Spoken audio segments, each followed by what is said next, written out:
Hi, everybody. Last night I had the privilege of seeing The Sound of Music for the very first time on its 60th anniversary for a Fathom Events screening. Now, this is a movie that's pretty much out of my wheelhouse. I'm not a big musicals fan. I don't like Broadway tunes very much, stuff like that. So I'd say up to now, my favorite musical was probably Singing in the Rain if I had to pick. And even that I'm not thrilled about. All that has changed with this classic, and I really thoroughly enjoyed myself, and I really love this movie. And I got to tell you, it was such a treat seeing it on the big screen. Now, I'll give you my, I guess, history of this movie.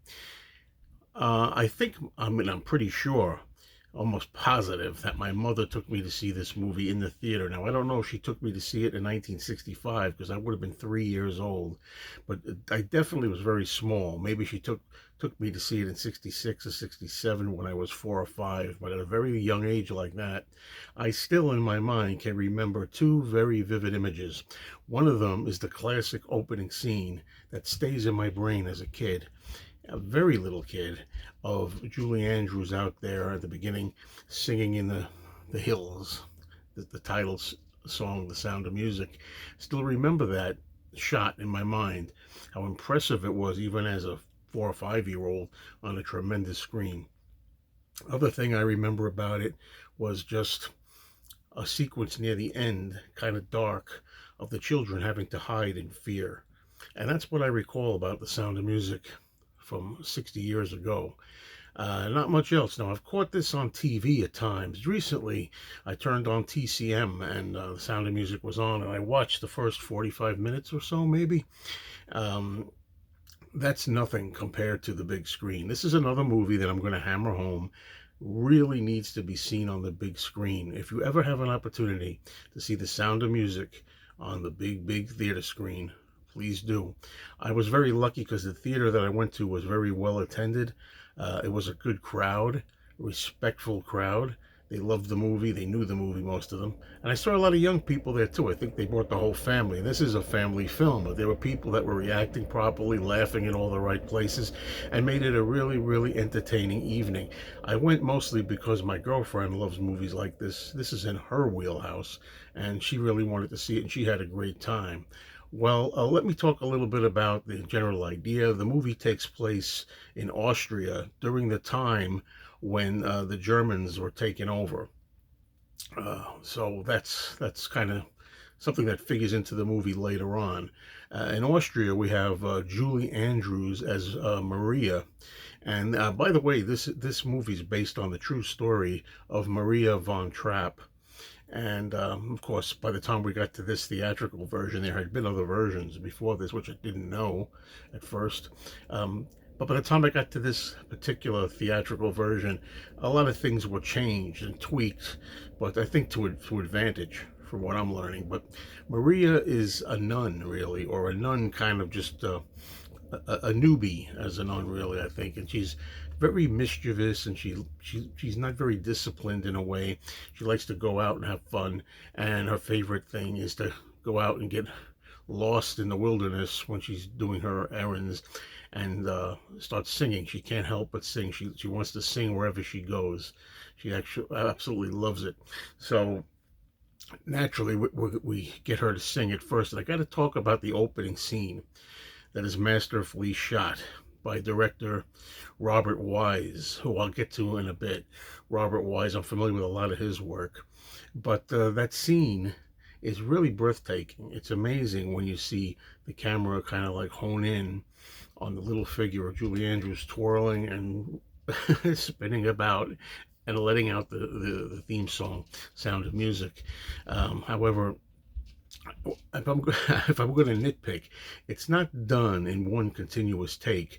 I don't know if that was possible, but if they could have done that, if somehow they could have just went over the mountains with the snow caps on the top and just went over to the little town and just kept on zooming, one shot, one crane shot going right up to Julie Andrews would have been better. As it's done, it's shot in little segments, which still is effective, of course. I mean, I remembered it from being like 5 years old, for God's sake. But anyway, yeah. So she's a nun who the other nuns in the convent, in the church, um, they're really not too thrilled with her. Uh, Kind of like laid back attitude, freestyle that she has. So she is asked to leave the church for a while to take a temporary job being a governess to 7 children. And their father is a very stern captain who has become very bitter and distant to his kids because he's still getting over the loss of his wife. So he's really got a lot of baggage that he's carrying, and he's not a particularly pleasant person. Christopher Plummer, is in the role, and he's perfectly suited for that part. We'll get more on him later. Um, Already, the children he's had. Has already had several governesses. I think 12 governesses already, and they've lost all of them. Some of them didn't even last more than 2 hours. Okay, but with the children, so there's a real uh, kind of job that Julie Andrews has to do. It's not going to be easy, but she definitely delights them by her whimsical attitude and happy, pleasant demeanor, and her singing, and getting the children to sing and making them learn more about stage presence and how to carry tunes and things like that. Um, the children are played by different actors that are, some of them are noteworthy, of course. Some of them you might not know.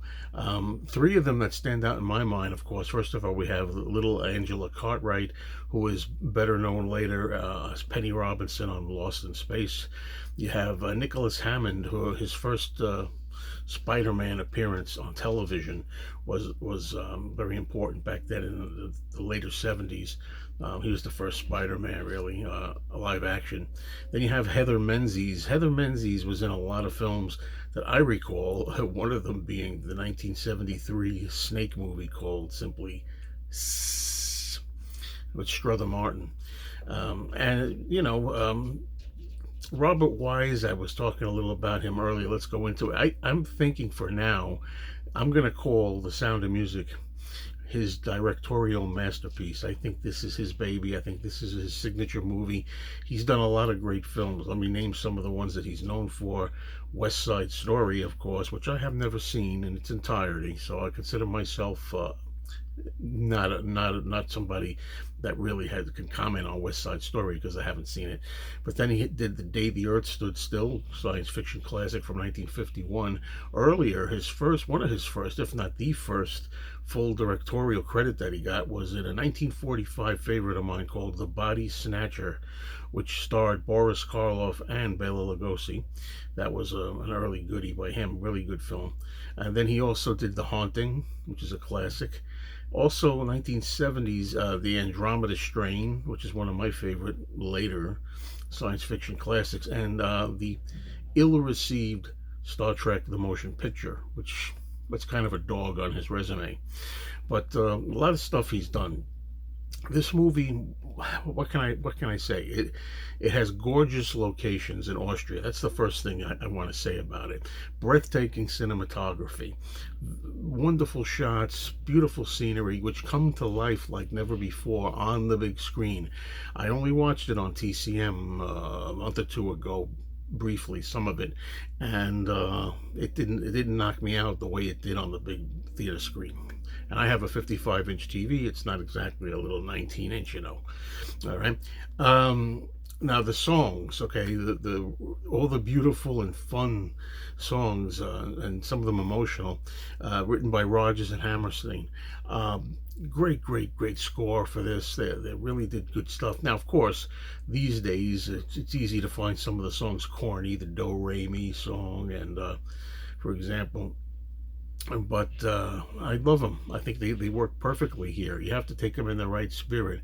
And the song that talks about good night, farewell, that's a little cringy. But I have to say, I was in the right mood for this. I let it all sink in, and it was a lot of fun. The seven children, they're very talented, very good performers, and how they can be that disciplined, and how the director was able to work with them and get them to do all the choreography that they have to do. It's a wonder to me. So I think that's really good. Now, as I said before, Christopher Plummer, I think, is perfectly cast. Though it's interesting to note that he hated making this movie, and he called it "The Sound of Mucus." He just thought was, I don't know if it was like sappy or sugary. I have to learn more about this movie, because seeing this movie really made me want to look into it. Wanting to listen to commentaries and documentaries and interviews to get a lot more knowledge about it. That's how much I enjoyed this screening.